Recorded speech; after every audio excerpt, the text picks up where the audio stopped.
Assalamualaikum warahmatullahi wabarakatuh. Alhamdulillah, wassalatu wassalamu ala rasulillah wa ala alihi wa ashabihi wa man wala amma ba'du. Ikhwani wa akhwati yang kami hormati, rahimani wa rahimakumullah. Kita akan melanjutkan pembahasan kitab Al-Mughni fi Ta'limin Nahwi, memasuki halaman 151, pembahasan yang ketiga dari macam-macam at-tawabi. Salisan at-tauqidu, yang ketiga adalah tentang taukid. Diterangkan di sini at-tauqidu huwa taqrarul kalimati bi lafdhiha aw bi ma'naha li tathbitil ma'na wa ta'kidihi. Taukid itu adalah mengulang lafaz dari suatu kalimah atau mengulang dari sisi maknanya. Ini mewakili dua dari pembagian taukid. Dari sisi yang pertama nanti ada penjelasan tentang taukid lafzi dan ada taukid maknawi. Maka taukid itu adalah mengulang lafaz atau mengulang makna dari kalimah tersebut. Apa tujuannya? Litasbitil makna wa ta'kidihi, untuk mengokohkan dan menguatkan maknanya. Jadi memberikan penekanan, memberikan penguat, itulah fungsi taukid. Sehingga didatangkan taukid untuk menghilangkan diantaranya ihtimal yang ada, ya, kemungkinan-kemungkinan yang banyak, kemudian didatangkan taukid menjadi spesifik, menjadi jelas. Ya, nanti kita lihat contohnya. Kemudian wat tauqidu tabi'un lil muakkadi. Taukid itu mengikuti muakkadnya. Muakkad itu artinya yang ditaukidi. Ya, nanti akan kita contohkan. Ya. Taukid itu mengikuti muakkadnya fi jami'i ahwalihi, pada semua keadaannya. Ghaira annahu la ya'ti illa ma'rifatan. Akan tetapi taukid itu hanya dalam bentuk ma'rifah. Ini berkaitan dengan taukid maknawi. Ya, taukid maknawi pasti bentuknya ma'rifah. Kita lihat macam-macam dari taukid. Anwa'uhu, macam-macam taukid. Awalan at-tauqidul ma'nawiyyu. Yang pertama namanya taukid maknawi. Apa yang dimaksud taukid maknawi? Wa yakunu bi alfadhin ma'lumatin. Taukid maknawi itu menggunakan lafaz-lafaz yang sudah dikenal, sehingga lafaz-lafaz taukid itu spesifik. Tidak setiap kalimah atau kata bisa dijadikan lafaz bagi taukid. Ya, sehingga bi alfadhin ma'lumah, dengan istilah menggunakan lafaz-lafaz yang ma'lumah, yang sudah dikenal. Apa itu? Wahia, yaitu an-nafsu, yaitu lafaz nafsun, wal ainu, dan ain, wa kullun, dan kullu, wa ajma'u, dan ajma', wa jami'un, dan jami'u, wa kila, dan kila, wa kilta, dan kilta. Ini adalah lafaz-lafaz taukid. Wa yustaratu an tudafa hadhil muakkidatu ila dhamirin yunasibul muakkada. Dan syaratnya muakkidnya, yaitu lafaz taukid tersebut, dia harus diidhofahkan kepada sebuah dhamir yang sesuai dengan muakkadnya. Kita lihat contoh. Nah, contohnya ja'ar rajulu ainuhu, telah datang orang laki-laki itu, ainuhu, dia sendiri yang datang. Ya, maka pada kalimat ini mana muakkadnya? Muakkadnya ini ar-rajulu. Mana muakkid atau taukidnya? Lafaz ainu. Dan di sini harus ada dhamir yang semakna atau sesuai dengan muakkadnya. Karena ar-rajulu maka ainuhu. Ketika musanna juga musanna. Contoh ra'aitu rajulaini kilaihima. Ya, saya melihat dua orang laki-laki itu kilaihima, kedua-duanya. Ya, kita lihat contoh yang pertama tadi, ya, ja'ar rajulu ainuhu, telah datang orang laki-laki itu, dirinya sendiri yang datang. Ya, sehingga ketika menjadi taukid, lafaz ain ini jangan diterjemahkan dari sisi kosakata. Telah datang orang laki-laki itu matanya, bukan matanya, bukan. Tapi ain ini hanyalah sebagai lafaz taukid, penguat bahwasannya yang datang itu dia sendiri, bukan anaknya, bukan ayahnya, bukan pembantunya, Ya, tapi dia sendiri yang datang. Itulah fungsi taukid ya, ainuhu. Saya melihat dua orang laki-laki itu kedua-duanya. Ya, ini musanna, domirnya juga musanna. Marartu bil qaumi kullihim. Saya melewati kaum itu seluruhnya. Ya, al qaumi kemudian kullihim. Ya, jamak juga jamak. Ja'ar rajulani anfusuhuma. Telah datang dua orang laki-laki itu anfusuhuma, kedua-duanya.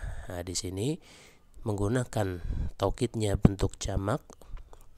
Kemudian ada dhamir yang sesuai dengan muakadnya. Karena muakadnya musanna maka menggunakan huma, anfusuhuma. Ya, jadi untuk musanna bukan menggunakan lafadz musanna ya, meskipun dibolehkan ya, diterangkan di bawah dibolehkan, tapi yang lebih fasih ya. Yajuzu an taqula ja'a rajulani nafsahuma bitasniyati walakinnal jam'a afsahu. Boleh engkau mengatakan ja'a rajulani nafsahuma pakai bentuk musanna, nafsahuma bitasniyah, walakinnal jam'a afsah. Akan tetapi bentuk jamak itu lebih fasih ya, lebih tepat ya. Kemudian idza aradta taqwiyat at-tawkidi ta'ti ba'da kalimati kullihi bi kalimati ajma', ya, bi kalimati ajma'a. Apabila engkau ingin memberikan penguat bagi taukid, ada lafaz dikasih taukid, kemudian taukidnya dikasih penguat lagi, maka setelah kalimah kullu datangkan kalimah ajma' gitu. Kita lihat contoh nahwu ra'aitul jaisha kullahu ajma'a. Saya melihat pasukan itu seluruhnya. Kullahu ini sudah merupakan taukid bagi jaisha, kemudian dikuatkan lagi ajma'a.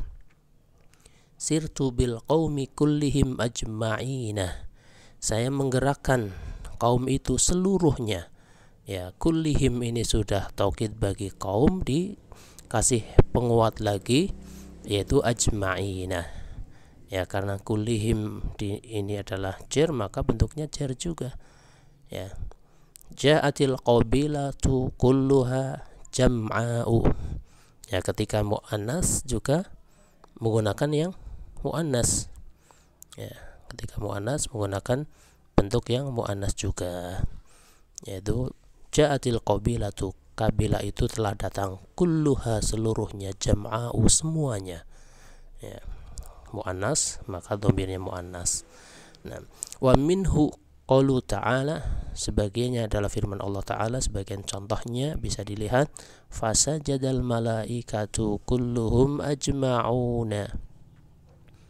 Ya, maka para malaikat seluruhnya, semuanya sujud. Fasajadal malaikatu kulluhum.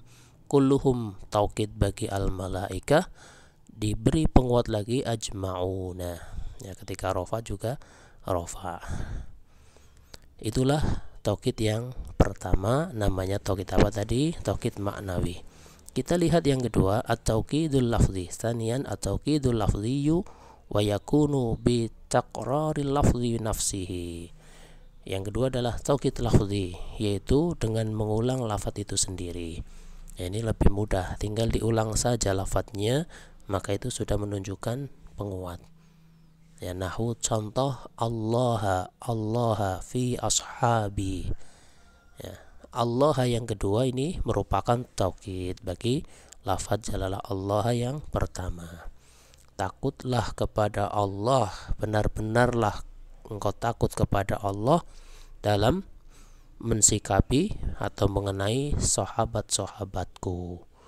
Ya, ini termasuk keutamaan para sahabat ya, sampai-sampai Nabi kita mengingatkan, takutlah kepada Allah dalam hal sahabatku, jangan mencela sahabat, jangan menjelek-jelekan sahabat, jangan merendahkan sahabat. Na'udzubillah, sampai-sampai ada yang mengkafirkan. Ini parah ya, parahnya udah luar biasa ya, seperti orang-orang Syiah yang mereka sampai mengkafirkan sebagian besar dari para sahabat. Ya. Syahidnya di sini apa? Allah. Nah, ini adalah taukid. Contoh yang lain, ja'a aliyun.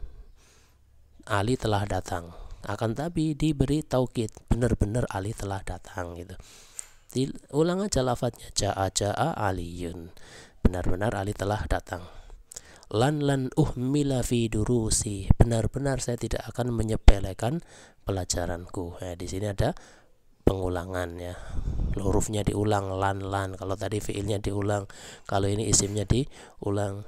Kalau ini ji'ta anta, ji'ta sendiri sudah ada fa'ilnya, kok didatangkan anta, ini untuk taukid. Ya, kadang kita sering menjumpai kalimat yang seperti itu, sudah ada fa'ilnya kemudian didatangkan lagi dengan dhamir yang munfasil, ya, maka ini adalah untuk taukid. Uskun anta misalnya, uskun anta, ya, tinggallah engkau. Sudah ada uskun, itu sudah ada antanya, dimunculkan lagi antanya, itu adalah untuk taukid. Itulah pembahasan tentang taukid secara garis besar seperti itu. Kemudian kita berikan contoh adalah namadiju mu'arabatun, contoh-contoh kalimat yang sudah di-i'rab. Awalan fasajadal malaikatu kulluhum ajma'un, maka malaikat seluruhnya semuanya sujud kepada Nabi Adam atas perintah dari Allah Ta'ala. Kita lihat i'rabnya, fasajada al-fa'u harfu isti'nafin, fa-nya namanya huruf isti'naf, huruf untuk memulai kalimat baru yang dari sisi i'rab dan dari sisi makna sudah tidak ada hubungannya lagi dengan kalimat sebelumnya. Itulah huruf isti'naf. Harfu isti'nafin mabniyun 'alal fathi. Huruf isti'naf mabni fathah la mahalla lahu minal i'rabi, tidak punya posisi i'rab. Sehingga semua huruf ini simpel saja, semua huruf itu pasti ini la mahalla lahu minal i'rab. Kemudian sajada fi'lun madhin mabniyun 'alal fathi, sajadanya fi'il madhi mabni fathah. Al malaikatu fa'ilun marfu'un wa 'alamatu raf'ihi dhammatu dhahiratu, dan al malaikatunya adalah fa'il yang dirofa, tanda rofa'nya dhammah yang tampak jelas. Kemudian kulluhum taukidun ma'nawiyun, ya, kulluhum taukidun ma'nawiyun, dia adalah taukid maknawi. Marfu'un wa alamatu raf'ihi dhammatu dhahiratu, dia dirofa, tanda rofa'nya dhammah yang tampak jelas. Wa huwa mudhafun, dan kullunya dia mudhaf. Wa dhamiruhum fi mahalli jarin mudhafun ilaihi, dan dhamirhum dia pada posisi jar sebagai mudhaf ilaih, sehingga ini kulluhum dia adalah mudhaf dan mudhaf ilaih. Ini sebagai taukid maknawi bagi al malaikatu. Sedangkan ajma'una taukidun ma'nawiyun sanin, taukid maknawi yang kedua. Ya, taukid maknawi yang kedua, ya, sehingga kulluhum ini sudah taukid pertama, ajma'una ini taukid kedua, atau ini adalah mengikut pada lafadz kulluhum. Dari sisi i'rabnya kulluhum mengikuti al malaikatu.